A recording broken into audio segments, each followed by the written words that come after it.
Mampong MC Sikada accounts nim but ya chechere nensa e me mouth two ahibi. The painting of the building first and foremost will cause financial loss to the state. Oba enche ya enka 2 quarters now see a man 1 quarter. Yakubu is a friend, very nice friend.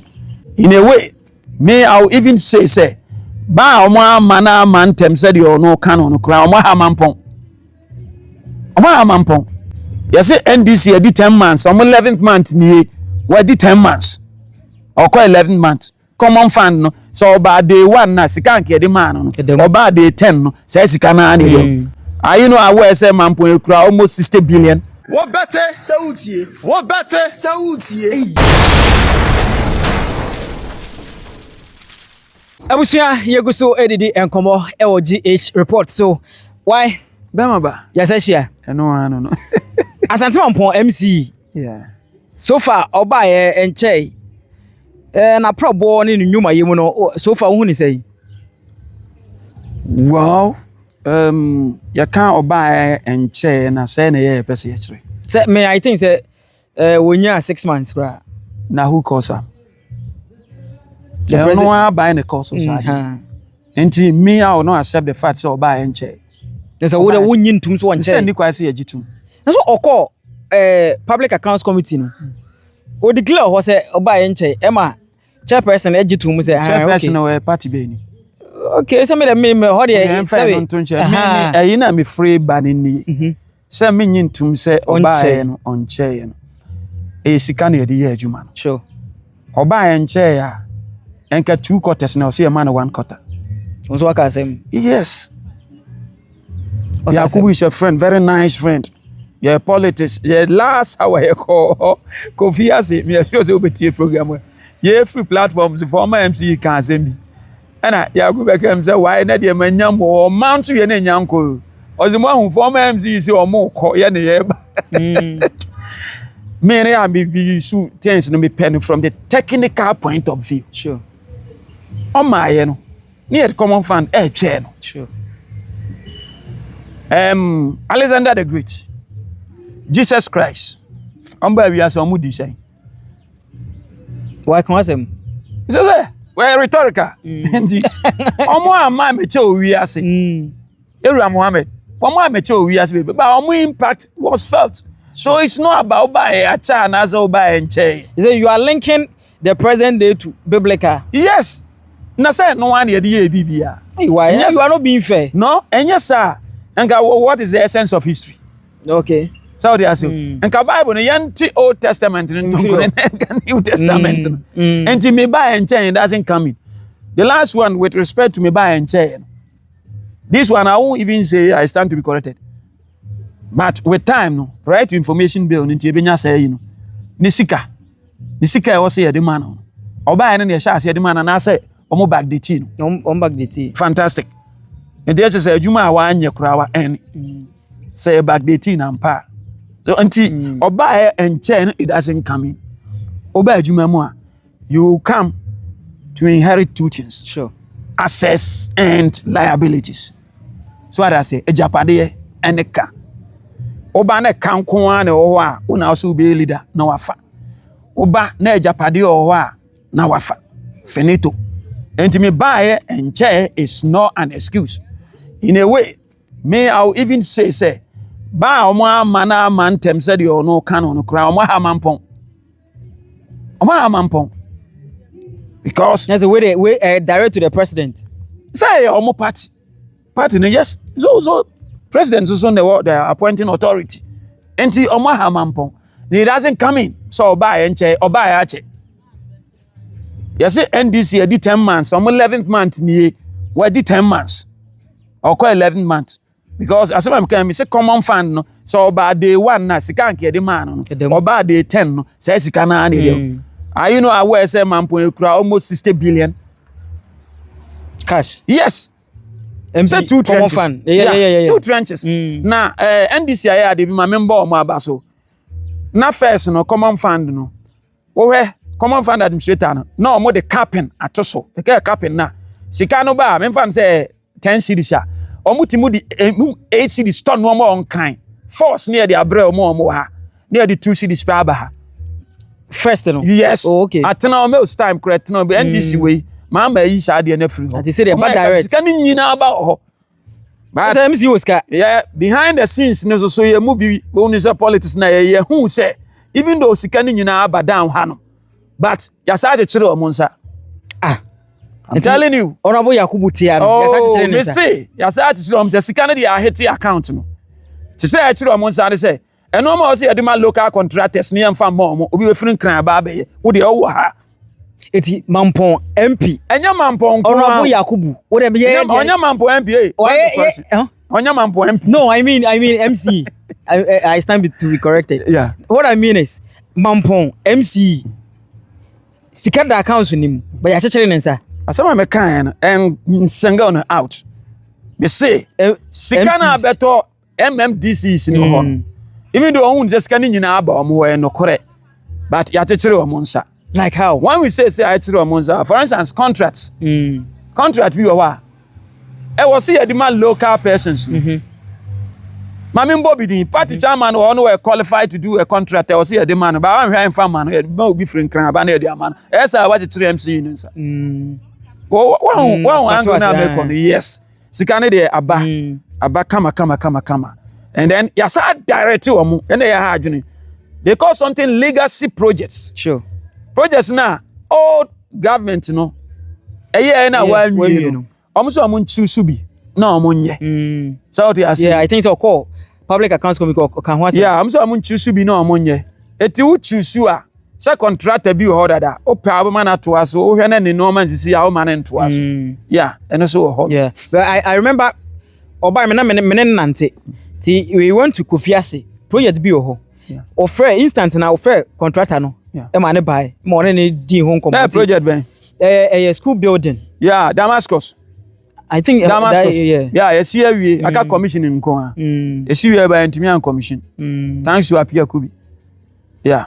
The former MC Oshia man. Yeah. On school. Yeah. Apia Kubi na dey soccer ball former MC. Why yenhwe Mampong for many years wo hwe assembly ho a that building ankasa no na enkoye. MC by no you some changes. Are you impressed with it? No, I'm not impressed. You are not impressed? Yes. Like how? Okay, let me tell you. Obi atena for years. I think former MC echo 8 years. Yeah. The building was there like that. Obi about within okay, okra so was me use so one chai. Obeje. Obe reforming no. Okay. Me da say. Me mount to ahibi. The painting of the building no. First and foremost, we are causing financial loss to the state. One will ask me why. So here, old painting. Omu the painting building in nyina wie. U painting wie. Ya nwu de na sa paint we sa buy. As general sem sa won hwe sa. Mahu. First paint na nye o de bo ase o. Omu painting ye. But then no kwasam se na nye fe. Sana almost go for another paint. Enye esika na eko. I don't know why you first paint na. Ma obia nda down kan kire o say obo ase ye da bi. Paint o de efe. The o de we current one no. Yes. First one we otimucha no enyi no ho. Na ma men ka sembi o. Na me hwe WhatsApp yi bi. Apa bi ne dan ho tan na okonya girl. No ni ko muduru ona ga enu head we oni wura am no hu ga nu hu dan nim no afa say pie be hwa abon no ko papa wa bana mana madam don't judge a book by its cover. Sure. This is the first say wa penti assembly ni ntino yen so wan say wa ye Mampong ana na within we dey forget about within no me yen so wan say wa ye Mampong ana wa say ase ye adwuma ese so wa ye adwuma so sika o ye sika Oba ofa kwa we so ba ye no priorities scale of preference and now can go for so amount to ase poko PSK ye ba beduru ya na no mu school da ye just ebu anisa na assembly dan ho afi sika ni ho obi ba se obema assembly ni sika obi ka say illegal but still o say obeboa because o contractor obi si die no akira assembly nya sika no matua nisa di na o ka kire me say na me penti die no na yenja PSK school nana na bunu so okwa omu classroom na omu isu no mponche dafa na nipa dafa ti pabilo ye tumirika kokoye MC asem na make no form ade no ti no mpenti dai no no nja pavilion na bunu so e free say nyankopon bo ade bo ade no mu hu asphalt da otumirika koye na ade nko ndi openti no ohemu anka ompe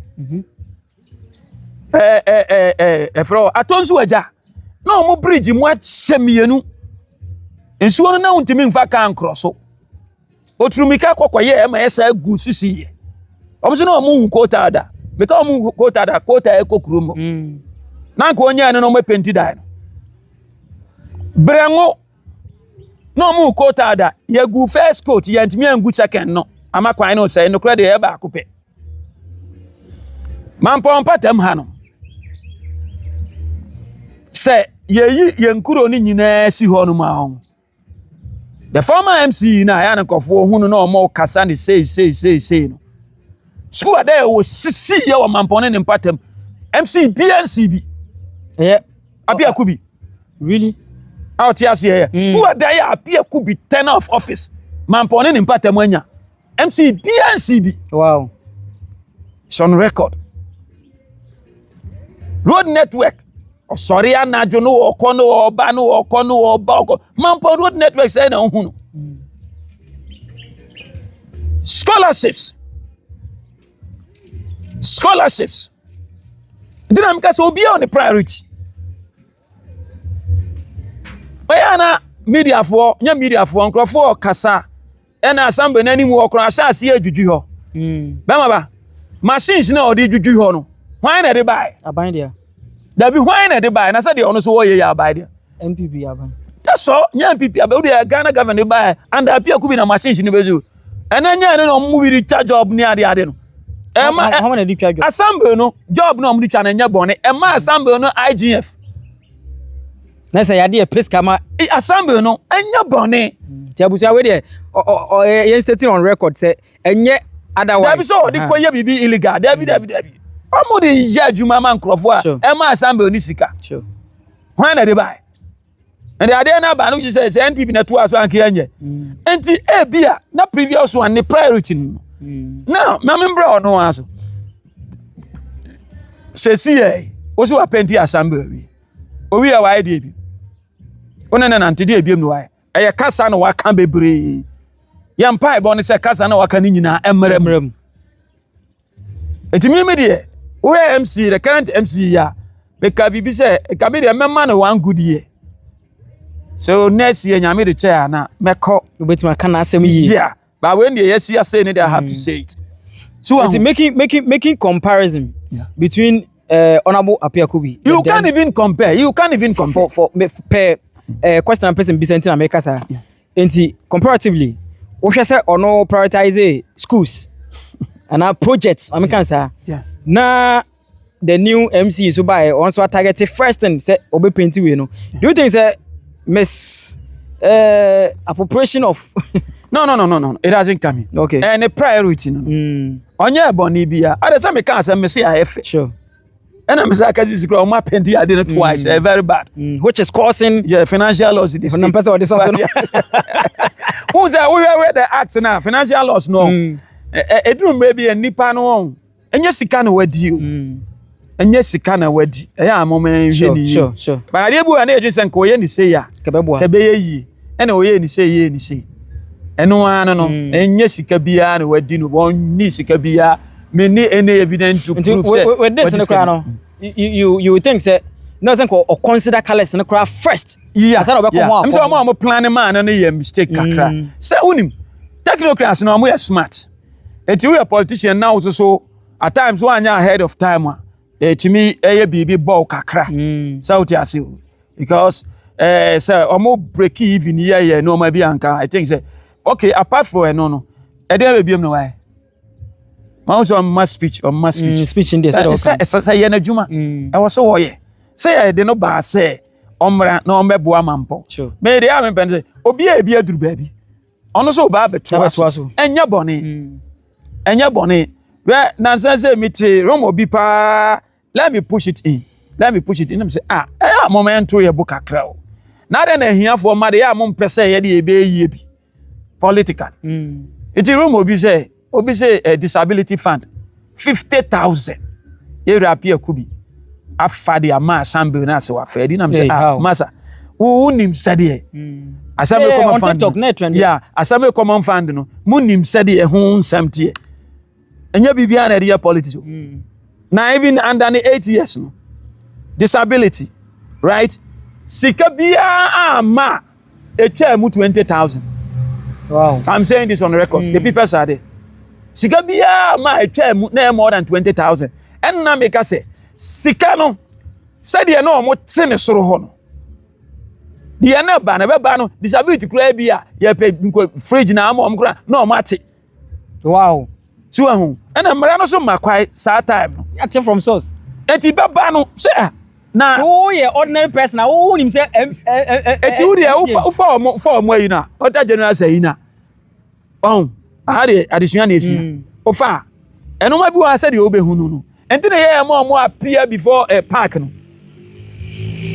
the auditor general's report is not finite in itself it's not final but journalism eno na mope eno na mope mami ma example in fact say me na me manage ha ya abadia ene auditor aba ene wa ba ye no ma ene wo kona o say me mpeka krama no ene am say me ne hia me de ma no ono na ekoya ne report enti me kra me side of story no dunu me bia on capture ne said me capture no but what the quad o tell you and the said auditor na capture no sa na ofa no enti ye co parliamenta ni ye invite o enti u ba na oba be kan ye hu no what tell you na ha no na mfom so ha ti say no ma rectify enti no mo ko park di bebre nko court no ba say in a way we di ka gu nipa na animas so what you see enti what need a little knowledge excuse me about this sensor one shop go ka some tie opi your friends abra defend it you can't defend it sure. Because minimum and appear could be disability people in this constituency who say omo no mapa omo no mapa. Now don't you also think say honorable so e make mistake say enu bu ho won so mo ho dawura na say David why kasa ho mo bi ehu di assembly so also kind of information unit. Yes, I know. That is one. Two, there are certain things on some me pay bibi wa assembly. I just have to write that law, the right to information law. It's rare na my request. Next guy will say bitiano. I also to escape go by print near within some number of days. I think 3 weeks or so. Na omo amame. Into omo ma o dey o push you obi no one who punching yi. But obi wa let me you me obi wa ota akobi nti obi wa ota akobi nti kobi fa camera hu ji echi na na ne boafu kobi so nya na hwe on see was ade no so eti normal ni bi wo ha o de betutum enti na ya hwe normal good TikToks na bi wo ha e ba ntimi ntana wo nche e ba e onenamu a be 1 week na ko baby na sorry surface well disability sika odon sakoka masa it's not easy but assembly no to me say drum maybe no mo hwe na assembly sika ni nyina exhausted na say sika no no mo from no mo tenase no omo say omo fanya bibi asesi ya auditors correct me advice say no mo first sika we ma assembly ni nya saade o minimum classical example zonal council Newtown ho that time here I think when they check the referee kakra let's ka bi da omo first can nya hwe external auditors buy omo recommend them say 10,000 so omo first can ma back assembly because can about our Saudi bibi et say one institution na e dis ka bro say issue na retire na time na so na onyu sika the money has to go back sure this is the how can education dey na ehia enye previous en ye kwa anim ni wa ba ni ade nyina.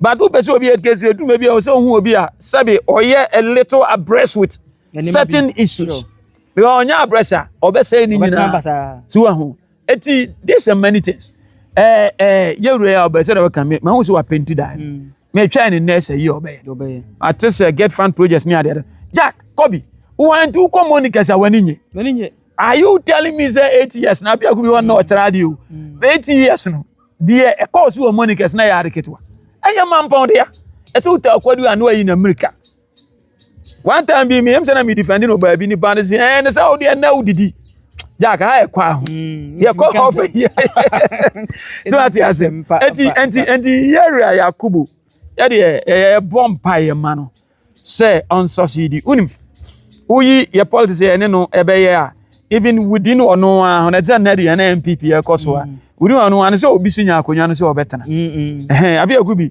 ono a say de osi suffer ansa no onya no no suffer pass wa hu enti ye bompa ye ma no ye mpa bo ne say Mampong municipal no baby e pese beduru no enti nduru mai because etimi duru omaya we be so glad Oliver Debio ask for more say area Yakubu abey kwaya Job shasi nese almost timi force wa na Job eba back yes NPP shasi the credit be ma Yakubu say ono so ahwe ama ya ama agugugu so plus my sure ye nyina ya build o man yeru ama gen say yeru Yakubu ne betimi agina Mampong anamu ene wayi no ene wo so wayi ye de ye say se bibi nko yi e be bo na beti ya beti e bo no say e be criticizing but entrese konekodi na tem me de ene de I'm praying to my God say mama nya sa de ene issue ne de make me aponche kama but me nkodi na tem say den onya metamfo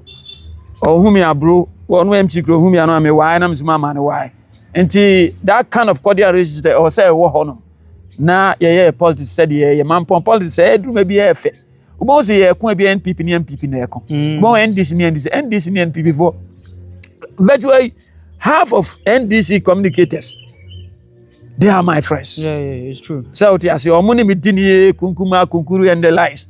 So what I say NPP for see things say what the case see ni fi. What you say mpani for say about them about free fienti. What the case see fienti onye no ntinsi abonten. Onye no ntinsi abonten.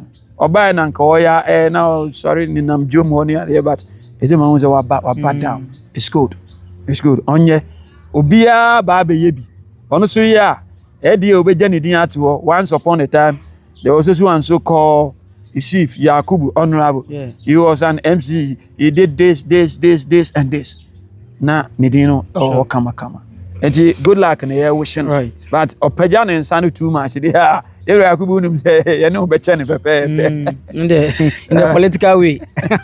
All right, why on a scale of 1 to 10 honorable MC ka say rate na say see 1 to 10 Something was starting to 1 to 10 mama no 1/10 wow yeah 1/10 yeah mo bebre last word kasane yanko mama no 1 to 10 right minua mama na wase na men ka say we na eya nyina ye oman ye and nothing else obi any bad feeling against anybody like I said now can all the MPs dey by I don't have anything against the current MP right but yampa ibon say oma normal enye smooth and oma smooth like to about you win because obi antimi kan kire ni say oma ne nko biem south ya say ono so wayi so person okwa timi wie kra no oma ba omutimpo feature minim say bia ba ka ho MP so obekọ biem yera Dennis kwakwa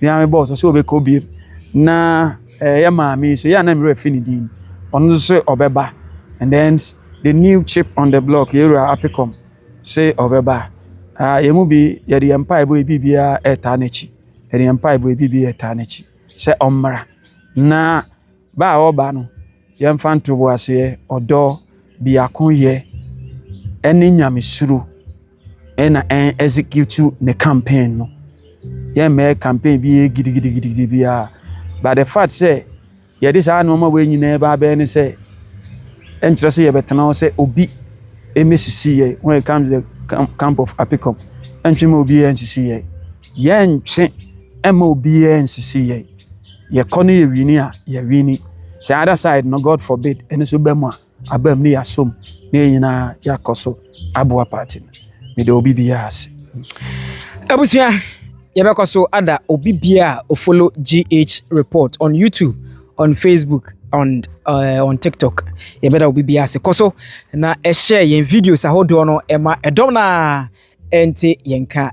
Honorable Apekom baby will be a child pa na honorable Dennis Kwakwa also ye child pa. Ye hwese maybe beba na ye beti ne mo atenase.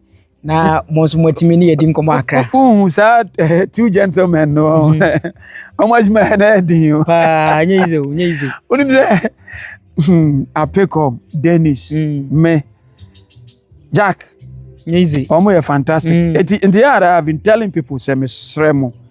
These two gentlemen here, omo ye on. Mama enju cho obi anan. Sure. Mo de mama enye adwuma no. De emfa adwempa enye adwuma no. Because obi deserve. Obi deserve say obetimi a hold fort no. Senka ba say e ran pachum si won ko biema. Omo obi deserve. This also ko bi to almost where you want to say on be contest ya. I think say we dey enye ntokwa. Yamra form. Na ya aka yamra form na obi an kan nsem. Na I think say at the end of the day no the better candidate will win. Na me we kra no me make this passionate appeal to the delegates and from free down the polling station executives. Say yenuanom eba coordinators eba constituency executives Asante Mampong kwa akosi national say yebesrem say nyame ma yenkwa 31st of January 2026 sabato na yekwa akoto sabe enye ntokwa na emom yempe obi a obetimi owini wewi a obetimi de yakoboshe asase no so naamenuanom mesrem se si emprempre ya de ye kandi obetimi e de yakoboshe asase no so de ya na yewura Dr. Alhaji Bawumia waye bipen enim se man sa akwanya no so a obeto aso no waye no watimi de Ghana ene NPP akoduru boshe asase no so me de obi bias abusia ya do besia yes abishia